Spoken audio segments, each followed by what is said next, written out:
Coucou, on se retrouve, nous sommes mercredi 18 je crois, non 19 juin et je vous prends très tard cette semaine parce que en fait j'ai pas tant lu finalement, donc j'avais pas forcément grand chose à vous dire. En revanche, comme je vous l'avais annoncé dans le vlog de la semaine dernière, j'ai terminé la lecture de Magie d'encre d'Emma Thurds. Donc il est ici, j'ai lu cet ouvrage publié chez De Noël dans la collection Lune d'encre et c'était vraiment trop bien. Vraiment, j'ai beaucoup aimé cette lecture. Je trouve que la couverture ne donne pas une grande idée de ce que contient le livre, je sais pas trop, mais bon, c'est pas très grave, dans l'absolu, c'était un très bon ouvrage que je vous recommande. Je vous ai fait le résumé, je crois que quand je vous ai résumé le bouquin, je n'ai eu de cesse d'appeler l'une des deux sœurs Astor, alors qu'elle s'appelle Esther, et que je m'en suis rendu compte à la deuxième partie, que depuis le début dans ma tête c'était Astor, alors que pas du tout. Écoutez, donc très rapidement, on est sur ces deux sœurs, donc Johanna et Esther, qui ont grandi avec leur père, donc elles sont demi-sœurs, mais la mère de Johanna a élevé Esther depuis qu'elle est toute petite, donc voilà. Esther, à ses 18 ans, part de chez elle sans donner trop d'explications, et sa sœur, avec qui elle a grandi depuis qu'elles sont toutes petites, lui en veut beaucoup parce qu'elle ne comprend pas bien. On a une explication par rapport à ça assez rapidement dans le texte et par rapport au père. Quelques années après le départ d'Esther, je crois, pourquoi je dis Esther? Un certain temps après, le père va mourir, il va être vampirisé par un livre. La magie des livres se réveille avec le sang, sauf que ce livre-là, au lieu de boire une goutte de sang comme habituellement, va vider le père de son sang. Donc Johanna va retrouver son père mort et elle va continuer à œuvrer dans le même sens que lui, à savoir conserver des livres magiques et voilà. Et Esther fait sa vie de son côté, elle fait que voyager, se déplacer, ça c'est pareil, on comprend assez rapidement pourquoi, mais je vous laisserai découvrir. Jusqu'au moment où, bien évidemment, vous vous en doutez, elles vont devoir se réunir, se retrouver pour régler un problème. Je ne vais pas vous en dire plus, je pense que j'avais déjà beaucoup résumé la dernière fois, donc si vous voulez un résumé plus complet, allez voir dans le vlog de la semaine dernière. Toujours est-il que c'était un très bon livre, vraiment, j'ai beaucoup aimé. Tout est hyper bien ficelé, tout est à sa place. Il y a ce qu'il faut, en fait il n'y a aucun faux pas dans cette histoire. C'est vraiment le seul reproche que j'ai à faire ce livre, c'est peut-être sa petite longueur sur les 150 premières pages, mais une fois que c'est lancé, ça va vite, c'est hyper prenant, c'est page turner, c'est intéressant, c'est hyper dur de se détacher. Le système de magie est hyper intelligent, bien ficelé. Je dirais pas qu'il est le plus original que j'ai vu parce que de la magie avec des bouquins, ça s'est déjà vu et qu'on sent qu'il y a plein d'inspirations de plein de types de magie différentes, mais c'est très chouette comment ça a été agencé par l'autrice. Ce qu'elle en a fait, vraiment, c'était très bien. On suit en gros principalement 4 personnages, puisqu'on suit les deux sœurs, d'abord chacune de leur côté, puis quand elles vont œuvrer pour une même raison que je vous laisserai découvrir. Et on suit le personnage de Nicolas qui lui est un scribe, ça veut dire qu'il est capable d'écrire ces fameux livres magiques, car tout le monde ne peut pas le faire, il faut avoir une espèce de talent particulier lié à son sang, et donc on le suit, il vit dans une bibliothèque, je sais plus, à Londres, mais bref, une très grande bibliothèque, qui a, je crois, plusieurs milliers, voire peut-être dizaines de milliers d'ouvrages magiques cachés, et donc lui, il en écrit quand il y a besoin. En fait, il fabrique des sorts, hein, concrètement, c'est ça. Et ils sont, a priori, très peu nombreux, si peu nombreux que Nicolas serait le dernier scribe en vie sur Terre. Et donc, son sort va rejoindre, évidemment, celui des sœurs. Et Nicolas est accompagné d'un garde du corps qui s'appelle Collins et qui le protège, puisque Nicolas a un talent quand même qui est extrêmement précieux. Je ne vais pas vous en dire plus. Sachez juste que toutes les relations étaient intéressantes. J'ai aimé toutes les relations de ce bouquin.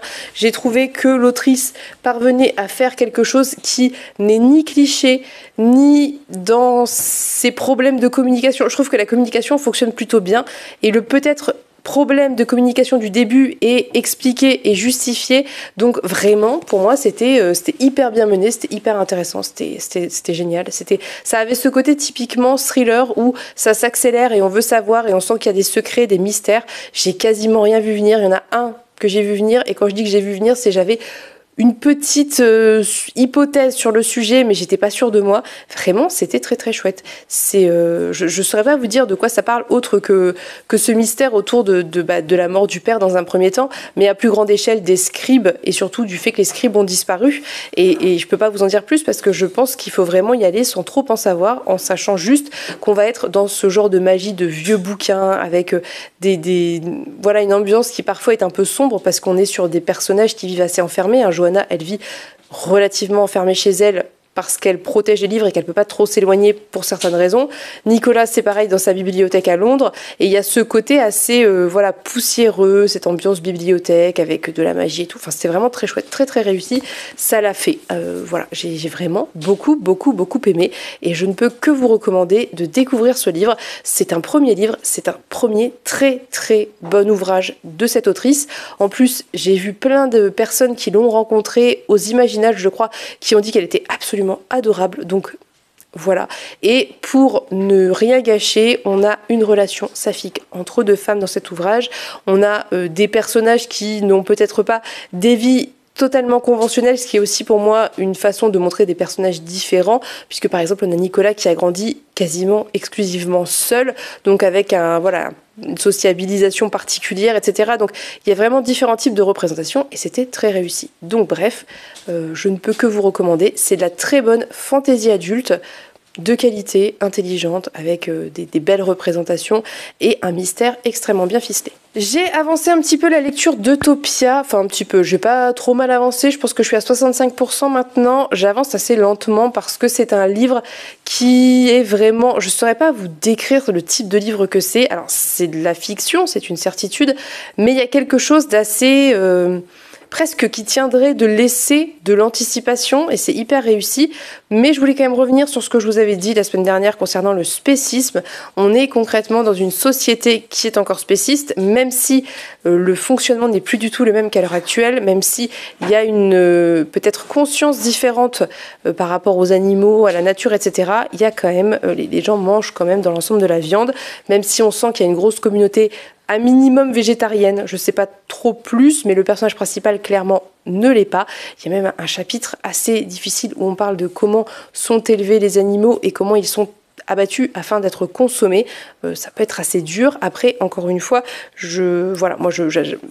dans une société idéale, pour moi, il ne devrait pas y avoir de spécisme du tout, ça me semble assez logique, mais je pense encore une fois, comme je vous l'ai déjà dit, que l'auteur propose quelque chose qui clairement est voué à évoluer, et là je viens de passer tout un chapitre qui parle de ça, qui parle de comment ce qu'on connaît à l'heure actuelle ne sera plus du tout pareil dans quelques dizaines d'années, parce que les gens font et doivent faire évoluer la société. Alors pour nous plutôt en mal, dans Utopia plutôt en bien a priori, et il y a vraiment ces prises de conscience qui se font et une évolution constante du fonctionnement de la société et de plein de choses et de plein de réflexions par rapport au passé, par rapport à la manière dont l'humanité s'intègre dans son environnement. Donc c'est pas l'auteur vous donne pas une vérité absolue et il vous dit que c'est vrai et c'est ce qu'il faut faire en fait, et c'est ça comme ça qu'il faut le prendre, je pense. Si on retire l'aspect spéciste qui est pas mis à part un chapitre vraiment assez sinon on n'en parle pas tant que ça, on parle pas tout le temps de consommer des animaux, c'est pas quelque chose qui est hyper appuyé, contrairement à la consommation d'alcool qui est extrêmement récurrente. Je ne parviens toujours pas à définir si c'est une volonté de l'auteur de dire quelque chose que je ne saisis pas, ou si c'est juste la manière dont vit l'auteur ou voit une société idéale où on peut consommer de l'alcool de manière, je sais pas. Moi, ça me dérange, personnellement. Je vous avoue que l'alcool, c'est quelque chose de manière générale qui me dérange. Je trouve pas du tout que ce soit... c'est pour moi clairement quelque chose à améliorer dans nos sociétés. Hein. C'est pas du tout positif, même si c'est très accepté socialement. Et là, il y a vraiment énormément de personnes qui consomment de l'alcool de manière quotidienne et surtout qui en consomment à l'excès. Ça veut dire que c'est pas juste on boit un verre de vin en mangeant, c'est juste, en général, ils se mettent minables quand même. Donc voilà, ça c'est le deuxième aspect qui toujours à l'heure actuelle me dérange. Je sais pas si ça va être questionné ou pas sur la fin, je vous en reparlerai dans tous les cas, mais sinon, si on enlève ces deux aspects, je vais être très honnête avec vous, c'est un livre qui fait du bien, ça fait du bien de voir de lire une société qui parvient à fonctionner de cette façon, avec la liberté pour chacun, chacune, de faire ce qu'elle veut de sa vie sans être jugée, sans avoir à se justifier, de pouvoir un jour être électricien et le lendemain avoir envie d'aller à la fac et puis 3 ans après j'en sais rien moi, de devenir peintre en bâtiment ou artiste ou écrivain ou que sais-je, ça fait du bien vraiment. Cet aspect-là est vraiment quelque chose de très réconfortant à la lecture, d'autant que on fonctionne sur le principe du salaire à vie. Je vous laisserai vous renseigner, notamment Bernard Friot en parle si ça vous intéresse. Donc en gros, à votre majorité, vous commencez à percevoir un salaire mensuel qui n'est pas soumis à condition, tout simplement. Et donc, les gens vivent avec ça et font ce qu'ils veulent de leur vie. Et elles sont tous et tous productives à leur façon, que ça soit de manière très concrète et très pragmatique, je ne sais pas moi, en faisant des travaux, en étant rénovateur de bâtiments, ou en étant auteurice, ou en étant toute autre chose. Et c'est vraiment un aspect qui est hyper intéressant, qui est pas totalement inventé par l'auteur, hein, puisque je vous dis, il y a vraiment des théories de sociologues et d'économistes sur le sujet, donc c'est pas non plus sorti du chapeau de l'auteur. Donc c'est vraiment, ça a quelque chose de très réconfortant de lire ça, malgré les problématiques que traverse le personnage, bien évidemment, parce que tous les humains en traversent, c'est quand même, ça fait du bien en fait. C'est vraiment une société vers laquelle j'aimerais qu'on tende. Mais bon, voilà, ça c'est pour ça qu'il faut sortir du capitalisme, et c'est clairement évoqué puisqu'il y a une abolition absolue et totale de la propriété, qu'elle soit personnelle ou lucrative. Ça veut dire qu'il n'y a plus du tout d'héritage, puisqu'il n'y a plus besoin d'héritage, puisque tout le monde a les mêmes ressources dès qu'il est majeur, et il n'y a plus de propriété, puisque vous n'avez pas besoin d'être propriétaire de quoi que ce soit, ça appartient à tout le monde. Vous pouvez en avoir l'usage pour un temps donné, le temps que vous souhaitez, mais il n'y a pas besoin d'être propriétaire. Donc à partir du moment où on part dans une société où on abolit le capitalisme, c'est quand même très intéressant de voir ce que ça peut donner. Soit, donc voilà, je vais continuer Utopia, je vous en reparlerai. J'ai attaqué aussi très brièvement, écoutez-moi, jusqu'à la fin de Tess Gunty, qui est un service de presse que j'ai reçu de la part de Gallmeister il y a un certain temps maintenant, mais j'avais envie, là je sais pas, j'étais partie, j'ai commencé la Guilde des Ombres, mais je me sentais pas dans une phase très fantasy. Donc je vais juste lire ça et je vous en reparlerai. Voilà, ça me fait très très envie. Donc je vous en reparlerai. Je vais avancer ça tranquillement. J'ai lu vraiment le tout début ce matin. Donc on en reparle. Ça rentrait aussi un peu dans mon... Finalement, on est peut-être resté sur une semaine violette, hein, sans m'en rendre compte. Je suis partie là-dedans, je ne sais pas. Bref, je vais vous laisser pour cette introduction de vlog. Je vais pas lire, hein, parce que là, il faut que je fasse du montage, mais je vais pas lire du coup. Mais on se retrouve du coup plus tard et je vous dirai où j'en suis de ma lecture. Salut, nous sommes jeudi 20 juin et je reviens vous faire un petit point lecture, mais ça va être assez rapide parce que figurez-vous que je lis peu. Mais je pense que vous l'aurez compris. J'ai un tout petit peu avancé. Écoutez-moi jusqu'à la fin de Tess Gunty, qui est un service de presse que j'ai reçu de la part de Gallmeister. J'ai lu 150 pages. J'avais l'intention d'aller jusqu'à la partie 2. Ça doit faire... Non, partie 3, pardon. Ouais, presque 200 pages, mais non, voilà, ça s'est pas fait. Écoutez, je continuerai après, mais je suis aussi dans m'occuper de l'enfant, faire des cartons, faire du rangement, faire du tri et faire un petit peu tout ça à la fois.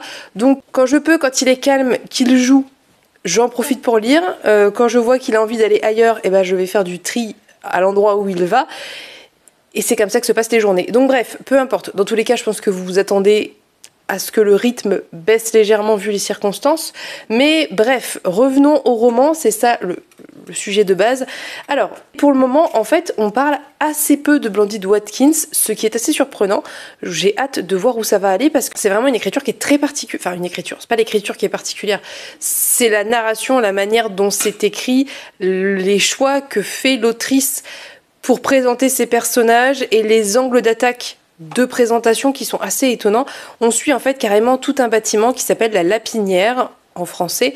Enfin, je veux dire, c'est un bâtiment aux États-Unis qui s'appelle la Lapinière en français. Vous voyez ce que je veux dire ou pas? Pour faire plus classe, un petit mot en français. Et en fait, c'est assez ironique, bien évidemment, puisque ça ressemble clairement à un clapier avec des appartements les uns sur les autres. Et voilà, c'est pas incroyable. Et donc, le roman s'ouvre, on suit plusieurs appartements avec plusieurs personnes qui ont tous leur vie, en fait, je veux dire, de manière totalement parallèle les uns aux autres sans forcément qu'il y ait d'interaction. Et on se concentre ensuite un petit peu plus sur Blandine, mais pas que, aussi sur Joanne, qui est une femme qui vit, je crois, juste en dessous de l'appartement de Blandine. Et on suit aussi l'histoire du décès d'une actrice qui a joué dans Meet My Neighbors, je crois que c'est assez connu aux États-Unis, qui s'appelle je sais plus comment, Elsie quelque chose, et son fils. Et tout est parallèle, les choses, enfin tout a du sens parce que soit les personnages se connaissent, se sont rencontrés, soit il y a des interactions, et en même temps tout est en parallèle. Donc j'attends le moment où il va y avoir cette espèce de regroupements qui vont mener à quelque chose en chaîne, j'imagine. En tout cas, ça s'installe, c'est intéressant, c'est assez engagé sur la manière dont c'est écrit, parce que il y a vraiment vous voyez, cette espèce de cynisme de certaines situations qui sont décrites, où vraiment ça montre l'absurdité de certaines, je ne sais pas, scènes sexistes ou autres en fait. Et j'aime beaucoup ce ton, c'est très réussi pour moi, ça se lit vraiment bien en fait, et c'est assez surprenant parce que si vous voulez, on suit ces personnages et en même temps, j'essaie de vous montrer un petit peu, il y a parfois des... Voilà, typiquement là, c'est des commentaires suite à l'annonce du décès de cette actrice. Il y a aussi un article. Bon, ça se verra pas visuellement que c'est un article, mais c'est un article. Enfin voilà, il y a des listes, j'en sais rien. C'est vraiment assez décousu, parcellaire. Et en même temps, du coup, ça donne un rythme particulier qui est assez entraînant. Voilà. Je vais pas vous en parler plus parce que très honnêtement, je suis vraiment dans la phase d'installation et je veux voir où ça va pour vous en reparler. Mais je tenais à vous reprendre aujourd'hui pour bien vous montrer que je ne vous ai pas oublié. C'est juste que je lis pas des masses. J'ai très brièvement attaqué la Guilde des Ombres, mais vraiment très brièvement. J'ai dû lire 10 pages. Voilà, parce que j'avais clairement pas la tête à attaquer de la fantasy, mais là je sens l'envie qui revient, ça commence à me chauffer un peu là, à me donner envie, donc je pense que je vais juste avancer le Gallmeister et après je reprendrai ça parce que ça me fait plutôt envie. J'avance toujours aussi en parallèle de tout ça, comme toujours en numérique, Utopia de Camille Le Boulanger, que j'aime beaucoup. En fait, ce que j'aime beaucoup, c'est, si vous voulez, en fait, ce roman est une espèce de mise en application fictionnelle de théories de sociologues, d'économistes français de gauche par rapport à comment pourrait fonctionner la société si on sortait du capitalisme, et ça met en avant la possibilité, c'est une possibilité. En fait, les gens sont tellement conditionnés à vivre dans le capitalisme qu'ils n'envisagent pas qu'on puisse faire autrement, mais le capitalisme, c'est un fonctionnement comme un autre, il y a d'autres fonctionnements. Donc moi ce que j'apprécie, c'est vraiment cette espèce de mise en application avec ce que ça a de chouette, de positif, de très réconfortant. Je vais pas vous mentir, c'est très réconfortant. Et en même temps, tous les points d'interrogation par rapport aux choses qui fonctionnent moins bien, par rapport aux points de désaccord, aussi peut-être les règles un peu floues, parce que comme on est dans une société qui a voulu clairement ne plus imposer de volonté aux gens, enfin en tout cas sans leur consentement, il y a des zones de flou et donc voilà, tous les humains ne sont pas d'accord, toutes les villes n'ont pas la même façon de fonctionner, il y en a certaines qui sont encore un petit peu dans cette espèce de résistance par rapport au pacte d'Antonia, je ne sais plus comment ça s'appelle, mais bref, qui a édicté les règles de base, et c'est hyper intéressant, vraiment c'est hyper intéressant, c'est très plaisant. Si vous êtes quelqu'un qui est intéressé par tout ce qui est, comme je disais, sociologie, enfin théorie de sociologie, théorie économiste, théorie politique, théorie peut-être même philosophique de gauche, c'est une espèce de mise en application, quoi. Concrètement, moi, je retrouve des fonctionnements que j'ai pu voir chez Bernard Friot, chez Piketty. Enfin, c'est vraiment un brassage de toutes ces idées et c'est génial. Ça fonctionne très bien, ça me plaît beaucoup, malgré, je le redis encore une fois, certains points de désaccord que j'ai avec le fonctionnement de ces sociétés. Mais comme je vous le dis, clairement, l'auteur n'impose pas sa vision. Il fait une proposition qui est perfectible et en fait c'est tout l'intérêt de cette société, parce que lui il fait ça tout seul dans son coin en écrivant son petit roman, mais cette société fonctionne sur justement l'échange, la communication, le débat, et c'est à ça qu'appelle le roman pour moi. Enfin bref, voilà. Donc je ne vais pas plus vous garder parce que je ne vois pas l'intérêt de blablater pour pas dire grand chose parce que très honnêtement, je vous dis, j'ai très peu lu. Je pense qu'on va rentrer là concrètement. La semaine prochaine, je vais faire des daily vlogs parce que j'aurai le temps encore plus ou moins. Ce sera peut-être pas des daily vlogs incroyables, mais ça passe encore en termes de timing, en termes de montage. Pour moi, c'est assez rapide, donc ça le fait. Et on va rentrer dans la semaine où je vais commencer à faire plus de cartons et peut-être à emballer des livres. Je sais pas trop comment je vais m'organiser. J'essaie de faire ça au dernier moment. Enfin, en tout cas, peut-être pas au dernier moment, mais dans mes dernières tâches. Il y a encore d'autres tâches qui arrivent avant, comme trier les cosmétiques, enfin, vous voyez, tous ces trucs-là. Et après, j'attaquerai la bibliothèque. Donc je vous filmerai ça. Je vous ferai peut-être même une vidéo dédiée déménagement et aménagement. Si ça vous intéresse, dites-moi ça en commentaire. En attendant, ce que je vais faire là tout de suite, c'est que je vais filmer 2 vidéos bilan. Et comme ça, je vais essayer de filmer à chaque fois 1 ou 2 vidéos pour prendre de l'avance sur les vidéos que je peux filmer en amont. Voilà, comme les recommandations, c'est les choses qui ne demandent pas d'être en temps réel. Et ça me permettra de ne pas être trop stressée quand le rush va arriver. Donc c'est ce que je vais faire là tout de suite et c'est pour ça que je vais vous laisser. Donc je vous fais des bisous, je vous reprends demain. Coucou, nous sommes vendredi 21 juin et je reviens vous parler assez rapidement. Je vous prends histoire de vous causer un peu et de vous montrer que je n'ai pas oublié le vlog, mais honnêtement, je n'ai avancé que de 60 pages, donc j'ai pas non plus avancé des masses. Ceci étant dit, sur ces 60 pages, on a eu une petite révélation et quelque chose qui s'est un peu éclairé concernant la multitude des personnages. Voilà, sachez que vu mon état mental en ce moment et la fatigue de mon cerveau, il est probable que j'emploie des mots pour d'autres, il est probable que mon vocabulaire ne soit pas très élaboré. Écoutez, je fais comme je peux, je deal avec ce que j'ai. Donc je vais pas forcément vous en reparler, en tout cas ça se lit très très bien, j'aimerais vraiment beaucoup le terminer ce week-end, d'autant que je dois commencer une LC avec Natcha, donc je dois lire Gods of Men, et j'ai très envie de le faire, donc pour ça il faudrait que j'avance un petit peu ce que j'ai en cours, notamment ça et Utopia, mais Utopia j'ai plutôt pas mal avancé, voilà. Donc je vais pas forcément vous en reparler, mais je voulais vous signifier que j'avais quand même un petit peu avancé ce matin, pas tant que j'aurais souhaité, mais un petit peu. En revanche, je voulais vous montrer ce que j'ai reçu, je vous l'ai présenté récemment, la semaine dernière pour vous, ou cette semaine, enfin bref, lundi des derniers, j'ai reçu Calocaïne de Karine Boy ou Bois, je ne sais toujours pas, elle est suédoise, je ne sais pas comment on dit son nom, que j'ai demandé en service de presse à Folio et je l'ai reçu et je voulais vous le montrer parce que il est vraiment très très très joli d'une part, mais surtout parce qu'il a l'air absolument génial, puisque on est dans une société totalitaire où il y a un état mondial et un scientifique, un chimiste va créer ce qu'on appelle la calocaïne, qui est un espèce de sérum de vérité qui prive les individus du dernier jardin secret qu'ils avaient, à savoir leur esprit. Et donc, a priori, il y a une espèce de résistance avec une espèce de mystérieuse cité fondée sur la confiance. Donc, je ne sais pas. En tout cas, ça a l'air très chouette.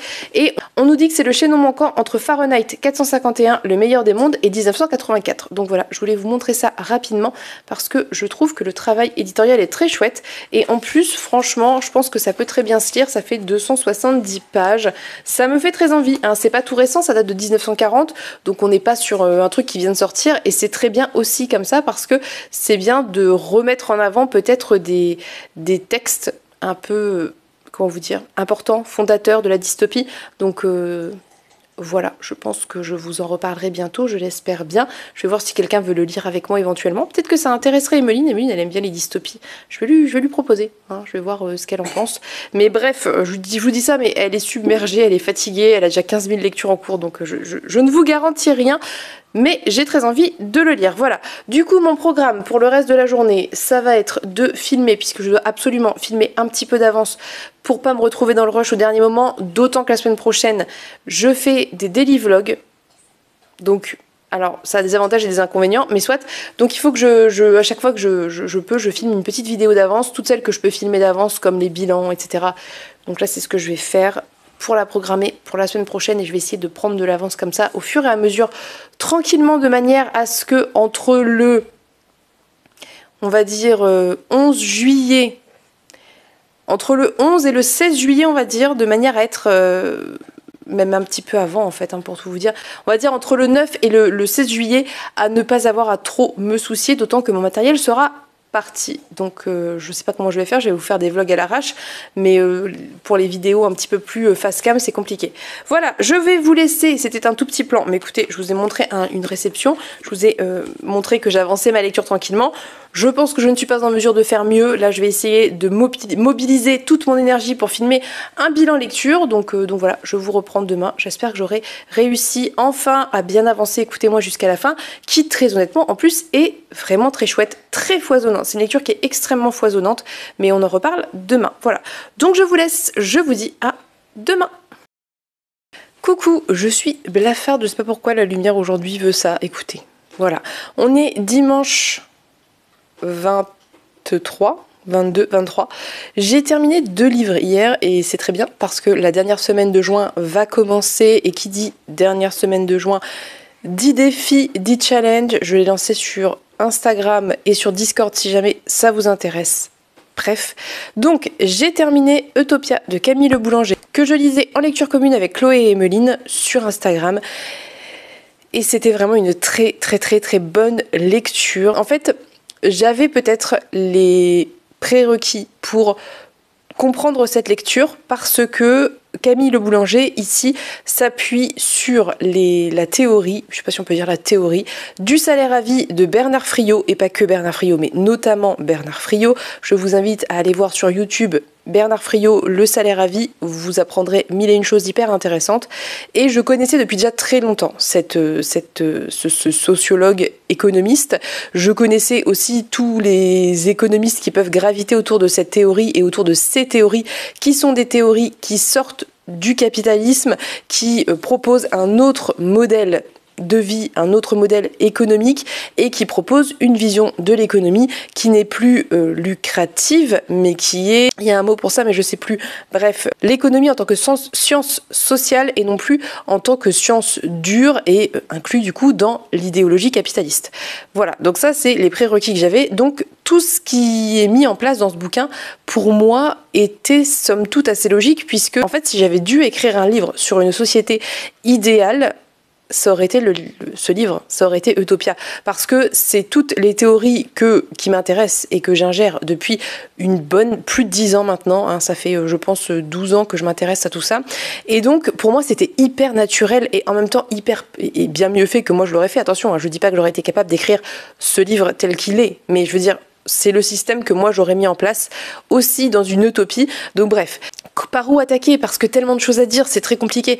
Donc je vous en ai déjà un petit peu parlé. Utopia, c'est un livre qui propose un nouveau système, un nouveau fonctionnement. Ça veut dire que suite à des siècles et des siècles de capitalisme, suite à des camps comme on peut connaître à l'heure actuelle, hein, je veux dire, Camille Le Boulanger reprend des choses que nous on connaît, suite à des camps gigantesques qui ont été créés, où les gens ont été enfermés, où les gens ont été exclus de la société, hein, notamment des personnes qui immigraient pour diverses raisons.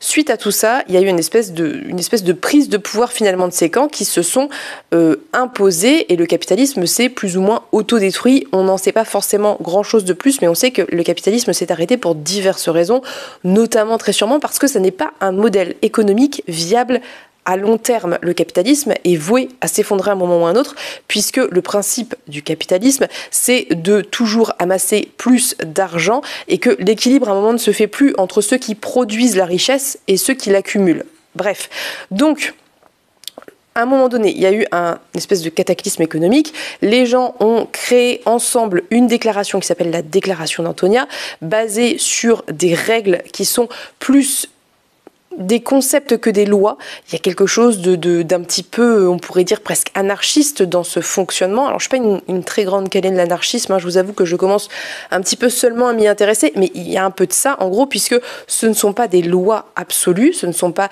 des obligations absolue, ce sont des règles sur lesquelles tout le monde s'est mis d'accord, en fait qui sont des règles de bon sens basées sur le respect d'autrui, sur le respect de tout le monde, sur le respect de de la nature en fait, et voilà, c'est des règles de bon sens en fait.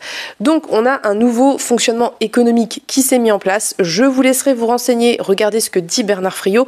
En gros, on est plus ou moins sur le fonctionnement économique voilà, de la sécu des fonctionnaires. Ça veut dire qu'il n'y a pas de chômage parce qu'il n'y a pas d'emploi à proprement parler. Ça veut dire que chacun participe par son travail, quel qu'il soit, à faire fonctionner la société, et tout le monde est rémunéré quoi qu'il arrive, quoi qu'il fasse, de la même façon, avec des grades que l'on peut passer si on souhaite pour avoir un petit peu meilleur salaire, mais avec le salaire de base, on vit extrêmement bien, en sachant évidemment qu'on n'est plus dans une mentalité capitaliste, donc on n'est plus dans une mentalité où il faut de la croissance à tout prix, donc consommer toujours plus.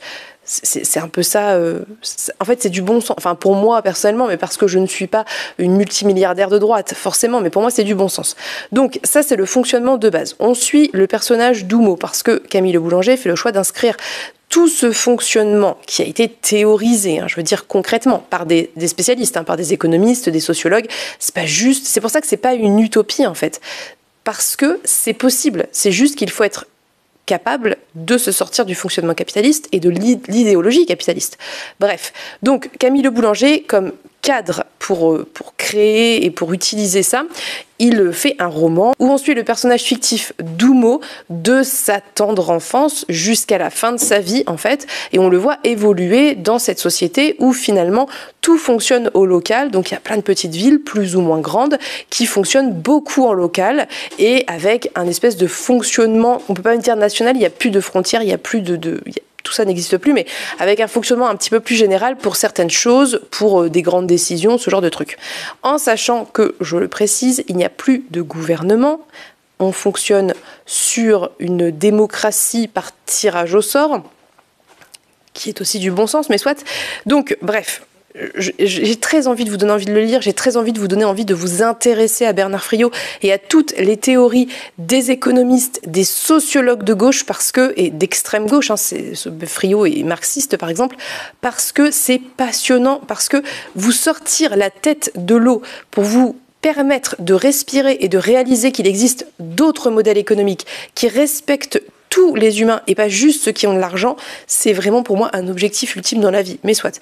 Donc on suit Houmeau dans sa vie, avec toutes les problématiques qu'il peut rencontrer dans cette société qui fonctionne donc différemment de la nôtre, puisque au-delà de la fin du capitalisme, forcément, associé à ça, c'est la fin de tout le fonctionnement de propriété. Plus personne n'est propriétaire de rien et personne n'a besoin de l'être, puisque tout le monde a le même salaire, donc tout le monde a les mêmes conditions de vie, donc vous n'avez pas besoin d'être propriétaire de quelque chose et vous n'avez pas besoin d'hériter ou de faire hériter vos éventuels descendants, puisque tout le monde a pareil dès le début. Donc voilà. Et donc on suit Houmeau dans toutes les problématiques qu'il peut rencontrer dans cet univers d'utopie. Voilà. Et on va le suivre à travers des relations amicales, des relations amoureuses, des relations de travail, dans ses besoins du quotidien, dans ses questionnements, bref, la vie d'un être humain très basique. Ce que j'ai apprécié, c'est que je trouve que Camille Le Boulanger parvient très bien à faire évoluer et vieillir son personnage, en sachant que Camille Le Boulanger, il a mon âge. Donc il a 33 ans en gros, donc c'est pas un vieil homme. Ça veut dire qu'il a expérimenté la première partie de sa vie, mais tout ce qui est plus vieillesse et tout, pas encore a priori, moi non plus. Donc moi je trouve que c'est bien fait. Je trouve que on sent ce personnage vieillir, mûrir, réfléchir différemment, évoluer, beaucoup évoluer, beaucoup changer, sans même s'en rendre compte. Et je trouve que c'est très réussi. Alors il faudrait peut-être le faire lire à des personnes plus âgées, de 50, 60, 70, 80 ans, pour voir ce qu'elles en pensent et est-ce qu'elles trouvent ça cohérent. Voilà, je ne sais pas. Mais moi, j'ai trouvé que c'était réussi parce que Houmeau, au début du bouquin, j'avais un peu de mal à le trouver trop égocentré. En fait, je pense que, mais en même temps, c'est très réussi parce que je pense qu'Houmeau, c'est un personnage qui est très passif et qui joue le jeu sans remettre en question cette société à aucun moment. Et quand il se retrouve face à des personnes qui remettent en question certaines choses de la société pour diverses raisons, il est très déstabilisé et ça le pousse à réfléchir et ensuite à évoluer. Et en ça, c'est réussi parce que finalement, je pense que si Camille Le Boulanger avait pris un personnage qui était dissident ou qui était déjà différent de cette norme générale, on aurait moins bien pu apercevoir comment fonctionne cette société. Le fait de suivre un personnage qui est assez passif, qui se laisse porter, ça nous permet de vraiment voir la société telle qu'elle est pour la plupart des gens en fait.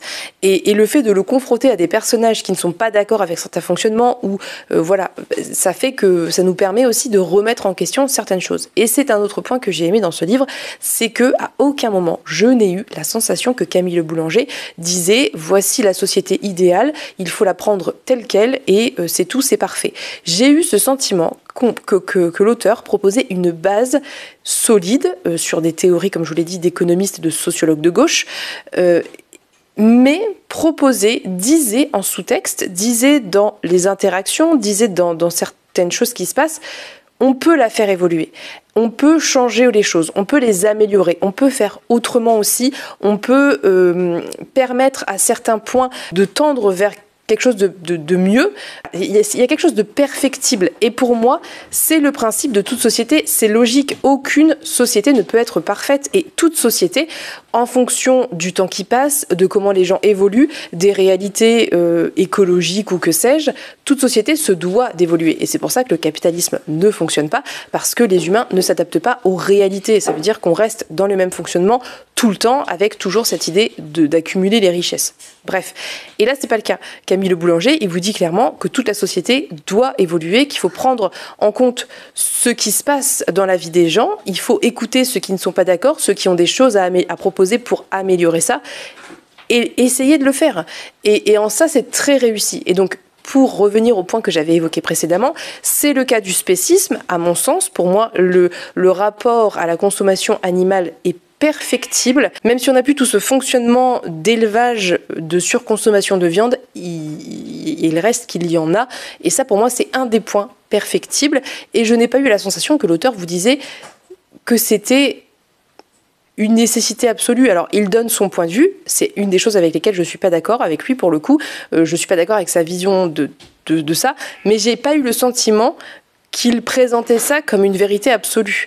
Et pour moi, c'est un des points sur lesquels on peut discuter, et c'est ça qui est intéressant. Donc bref, il y avait cet aspect-là autour du spécisme qui est discutable, qui est perfectible très clairement. Il y avait aussi par exemple le rapport à la famille qui est discuté et qui est intéressant, puisque vu qu'on est dans une société où il n'y a plus de propriété au sens le plus large du terme, les enfants ne sont plus les enfants de quelqu'un au pluriel, les enfants sont les enfants de la communauté. Donc il y a une abolition du rapport familial, aussi parce que dans le rapport familial et dans la famille traditionnelle comme on la connaît, il y a un rapport de domination. Je n'ai pas besoin de vous l'expliquer, je pense. Et donc ça a été aboli. Sauf qu'il y a un personnage, je ne vais pas forcément rentrer dans les détails, qui a très mal vécu ce manque de lien avec ceux qu'elle considérait être ses parents, qui sont ses parents biologiques en fait, mais qui, passé un certain âge, les enfants vont de famille en famille et voient différentes familles et sont à plusieurs. Enfin voilà, il y a tout un fonctionnement autour de ça qui était intéressant, mais qui ne convenait pas à tout le monde. Et ça, c'était quelque chose qui est questionné. Il y a aussi, par exemple, la reproduction qui est questionnée, puisqu'on vit dans une société où l'objectif, c'est d'être le plus proche possible de zéro concernant l'impact de l'humanité sur l'écologie et la nature. Et pour ça, pendant la déclaration d'Antonia, on a recommandé aux gens de ne faire qu'un enfant. Ça veut dire que c'est pas un enfant avec une personne, c'est un enfant dans toute votre vie. Vous ne pouvez concevoir qu'un enfant de manière à ce que lentement l'humanité décroisse, et en étant moins nombreux, forcément on a moins d'impact, puisqu'on a besoin de moins de ressources, moins d'énergie, moins de place, etc. Et ça aussi, c'est quelque chose qui est questionné et qui est plutôt bien questionné, qui fait partie des problèmes qui semble insoluble, et je trouve que sans être parfaite, les éléments de réponse sont intéressants. Voilà, il y a vraiment de très bonnes choses, et je trouve vraiment que l'auteur réussit à soulever de lui-même certaines problématiques, certaines questions, et l'imperfectibilité de ce fonctionnement, et comment on peut discuter pour améliorer les choses, puisque toute la société repose sur la discussion, l'échange, la communication, vraiment. Et c'est le fonctionnement, par exemple, de l'Assemblée, où des gens sont tirés au sort dans la société, de partout dans cette société, pas que la grande ville principale qu'est Antonia, et doivent venir faire leur service à l'Assemblée pendant 3 ans, où on va leur proposer, où les différentes communes proposent des choses, par exemple des trucs en général très très basiques, genre on aimerait créer une nouvelle ligne de train pour relier telle ville à telle ville parce que les usagers ont besoin d'eux. L'Assemblée discute de ça tous ensemble, il y a différents organismes qui discutent et qui calculent le coût que ça aura, l'impact que ça aura sur l'écologie et la nature, et voilà. Et ça, c'est discuté ensemble. Et ce fonctionnement par tirage au sort, en fait, c'est le fonctionnement des jurys dans les procès, hein, et ça fonctionne évidemment très bien parce que il n'y a pas de figure représentative. Il n'y a pas on n'est plus dans une république déjà, on est dans une démocratie et il n'y a pas de représentants. Ça veut dire que la démocratie s'exerce de manière directe, que ça soit par cette assemblée tirée au sort, mais aussi par tous les habitants, puisque tous les habitants peuvent être sollicités par des sondages, peuvent exposer leurs problèmes individuellement et tout est traité. Donc il y a vraiment un fonctionnement qui est basé sur le direct. Il n'y a plus ce système d'élection, il n'y a plus ce système de quelqu'un qui est censé représenter votre voix. Vous avez tous, en tant qu'individu, voix au chapitre, le droit de vous exprimer, le droit de proposer des modifications, de proposer des améliorations, bref, voilà. C'était génial. Franchement, c'est un livre dans la période actuelle dans laquelle on est, là, avec ces élections législatives, avec cette montée de l'extrême droite et donc du capitalisme, hein, parce que l'extrême droite défend le capitalisme. On est vraiment c'est vraiment le genre de bouquin qui fait du bien parce que ça vous montre que d'autres schémas existent, d'autres modèles existent, qu'on peut faire autrement, et même si c'est de la fiction, même si tout ce que vous voulez, bah ça fait du bien, juste, ça fait du bien, et c'est ouvert à discussion. Ça veut dire qu'on est vraiment sur quelque chose qui devrait être discuté. Je trouve très compliqué de lire Utopia dans son coin sans en discuter, parce que tous les concepts qui sont développés dans ce bouquin amènent et ouvrent à la discussion, et c'est le principe même de ce fonctionnement. Donc évidemment, j'ai très très envie de discuter avec l'auteur parce que j'ai plein de questions à lui poser. Il y a vraiment plein de choses qui m'ont intriguée, il y a plein de choses, j'aimerais savoir comment il en est arrivé là, ou ce qu'il en pense, ou est-ce que maintenant que le livre est sorti il y a un certain temps, bah, certaines choses ont évolué pour lui dans sa réflexion personnelle autour de ce fonctionnement, du salaire à vie et compagnie. J'ai envie d'en discuter avec plein de gens, avec vous, si vous l'avez lu, si vous pouviez le lire, n'hésitez pas à le faire et à venir m'en parler parce que j'aimerais beaucoup échanger avec vous, je trouve ça génial. Je sais pas s'il y a d'autres bouquins dans ce genre-là qui existent, sûrement. Pour moi, ce livre, c'est celui à l'heure actuelle que j'ai pu voir qui est le plus proche d'une réalité possible en fait. On est vraiment pas dans une utopie, ça n'est pas une utopie, ça j'insiste là-dessus, ça n'est pas une utopie, ça n'est pas un lieu qui ne peut pas exister, c'est un lieu qui peut exister si on change le paradigme des choses et si on change l'idéologie dominante. C'est tout. Bref, voilà. Donc c'était vraiment une très bonne lecture. Je n'ai pas parlé des 3/4 de ce qui se passe dans ce livre parce que moi c'est le fonctionnement qui m'intéressait beaucoup plus que les individus. Même si j'ai beaucoup aimé certains personnages, il y en a d'autres que j'ai beaucoup moins aimé. J'ai beaucoup aimé le personnage de Gob dans ce qu'elle avait finalement de plus proche de nous à l'heure actuelle. C'était assez génial que Camille Le Boulanger introduise ce personnage qui est presque en retard par rapport à sa société, mais en même temps qui nous permet de nous identifier nous parce qu'on est plus proche de sa façon de penser, parce qu'on a grandi là-dedans tout simplement que les autres personnages, et du coup c'était intéressant qu'elle soit là. J'ai beaucoup aimé les relations qui étaient développées, j'ai beaucoup aimé que le personnage d'Umo évolue constamment, change constamment, et des certitudes sur ce qu'il est, qui il est, comment il pense, et qu'ensuite ça change et ça évolue parce qu'il se frotte à d'autres façons d'être, de penser, enfin tout ça c'était vraiment très chouette, C'est un livre où il ne se passe pas grand-chose, faut pas le lire dans cette idée-là, hein, c'est pas un livre d'action, c'est un pavé qui raconte la vie d'un individu dans une société idéale, perfectible mais idéale, c'est accessible, c'est pas compliqué. Les 3/4 des choses qui sont développées ne sont pas des théories de sociologie ou d'économie très complexes. On en parle, ils posent des bases pour qu'on comprenne le fonctionnement, mais les 3/4 c'est juste des réflexions humaines, des tranches de vie, des échanges et de la relation et voilà, et une vie en fait tout simplement. Donc c'est vraiment très accessible, mais n'hésitez pas quand même à vous renseigner avant, comme je vous dis, vous trouverez plein de vidéos sur YouTube. qui vous amèneront par recommandation à d'autres vidéos, à d'autres penseurs, je sais pas, moi je pense que vous pourriez aller ensuite voir Lordon, Piketty, il y en a plein d'autres, voilà, n'hésitez pas à vous intéresser à tout ça. Pour terminer ce vlog, et c'est le dernier livre, enfin non, le dernier livre que j'ai lu, que j'ai terminé, c'est Utopia, mais c'est Écoutez-moi jusqu'à la fin de Tess Gunty que j'ai terminé. Le résumé, très honnêtement, ne rend pas justice au récit, dirais-je, parce qu'il crée des attentes qui ne sont pas exactement ce que vous allez trouver dans le livre, je trouve, puisqu'on se concentre principalement sur un personnage, qui est sûrement le personnage le plus important du bouquin, mais qui n'est qu'un personnage parmi plein d'autres personnages. Et c'est vrai que après je comprends que c'est un bouquin qui est impossible à résumer, hein, concrètement, donc je comprends ce choix de résumer, dans une certaine mesure, mais ça vous induira en erreur, je pense. Donc ici, on est dans une ville qui s'appelle Vacaville, qui ne doit pas se dire comme ça en anglais, puisque ça se passe aux États-Unis, et on suit différents personnages qui vivent dans cette espèce de bâtiment, puisqu'on est vraiment sur ce schéma de bâtiment récent, très low cost, pour les gens avec des revenus très modérés, très modestes, où les gens vivent dans des espèces de boîtes superposées, en gros c'est ça l'idée, et donc on suit différents personnages dans ces appartements qui ont plein de vies différentes, qui sont tous différents, et certains chemins qui se croisent, je dirais même qui se heurtent, et d'autres qui font leur vie de leur côté de manière totalement indépendante.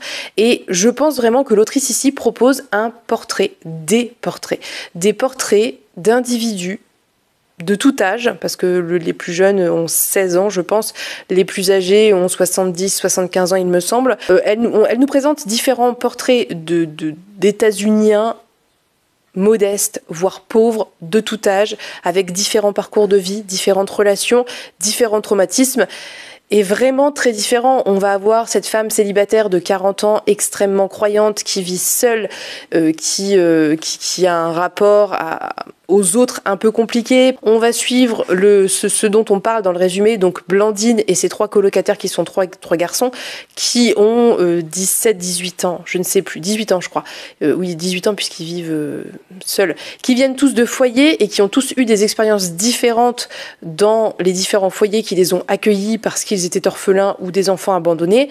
Donc on suit ces trajectoires de vie-là avec ces jeunes-là et aussi leur rapport les uns aux autres, leur rapport à la société, leur rapport aux substances et compagnie. On suit, je sais pas moi, un couple qui est ensemble depuis 10 ans, qui vient d'avoir un bébé, et le mari travaille toute la journée, la femme est toute seule avec son bébé, et les difficultés qu'elle a avec la maternité, avec ce bébé qu'elle aime, mais qui pour elle, c'est très difficile de s'en occuper, et le rapport qu'elle a avec son conjoint, qui est une relation extrêmement saine. Voilà, vous suivez vraiment plein de personnages de manière plus ou moins récurrente, de manière plus ou moins importante. Le personnage principal, ça reste Blandine, c'est celle qu'on voit le plus, mais on en suit quand même plein d'autres, et elle va croiser à certains moments la vie de certains autres personnages, et il va y avoir des échanges qui vont nous montrer leur façon d'être, de penser, enfin bref, je sais pas comment vous décrire ça autrement, parce que pour moi c'est vraiment ça, et c'est un livre qui dénonce beaucoup de choses, qui va dénoncer par exemple, ça va parler de relations d'emprise entre un professeur et une élève mineure, ça va parler de rapport à l'alcool et à la drogue, ça va parler du système de santé des États-Unis et de comment, quand vous avez un proche qui est malade, vous pouvez vous retrouver ruiné parce que ça coûte extrêmement cher.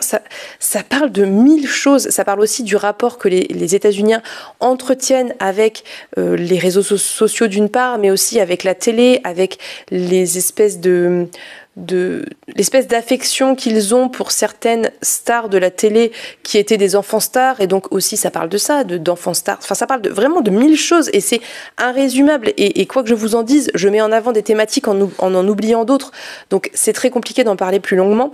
Moi j'ai beaucoup aimé parce que j'ai trouvé que la plume avait quelque chose qui fonctionnait très bien, parce qu'elle était à la fois très sérieuse, mais en même temps très cynique, très acerbe.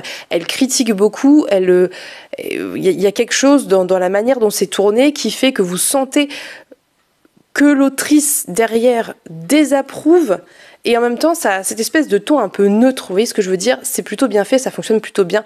Bon, en tout cas avec moi ça fonctionne bien.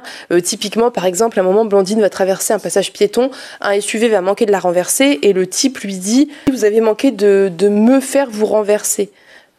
cette façon de détourner la responsabilité, c'est vraiment très typique de ce livre. C'est vraiment comme ça que c'est tourné et moi j'adhère à ce genre de plume, ça fonctionne bien avec moi. J'aime beaucoup ça, j'aime beaucoup cette espèce d'ironie, parfois d'humour noir aussi qu'il y a en sous-texte, mais ça parle de manière assez profonde en fait du mal-être des gens, qu'ils soient très pauvres, qu'ils soient riches, qu'ils soient moins riches, de comment la société est viciée aussi par la politique, par l'économie, par plein de choses. Ça parle aussi de ça. Enfin, c'est vraiment un livre pour moi qui est une espèce de photographie à un instant T de la vie d'Américains moyens modestes. Voilà.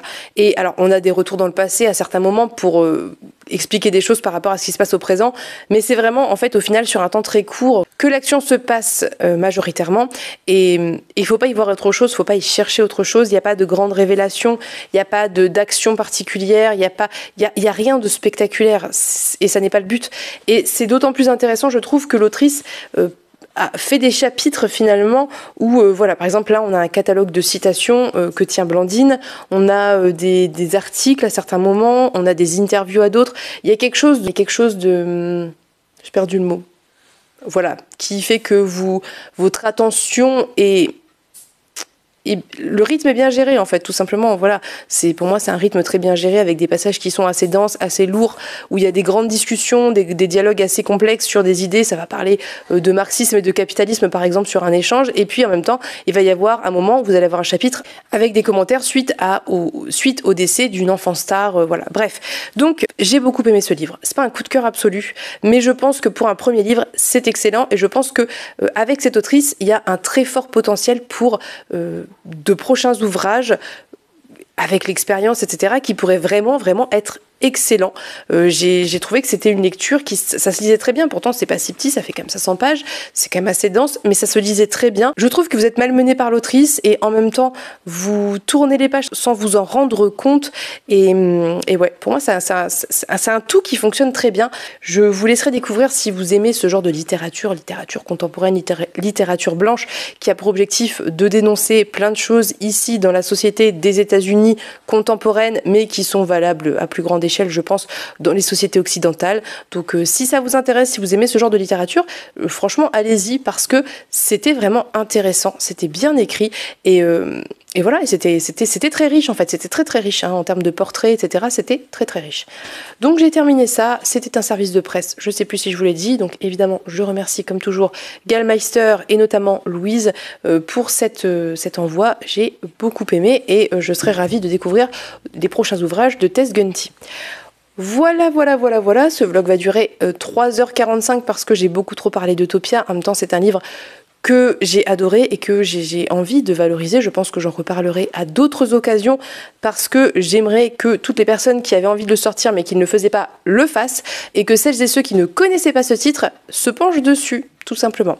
Voilà, donc je vais vous laisser, je vais pas plus parler, je pense qu'on est déjà sur un vlog assez long et assez complet. À partir de demain, du coup, oui, de demain, je vais attaquer les daily vlog de fin de mois. Je me suis concocté une pile à lire des enfers, vous verrez ça demain, je vous montrerai tout ça demain. En attendant, je vous souhaite à tous et toutes une très belle journée, fin de journée, début de semaine ou que sais-je. Je vous fais de très gros bisous et on se dit à bientôt pour une prochaine vidéo. Bye bye.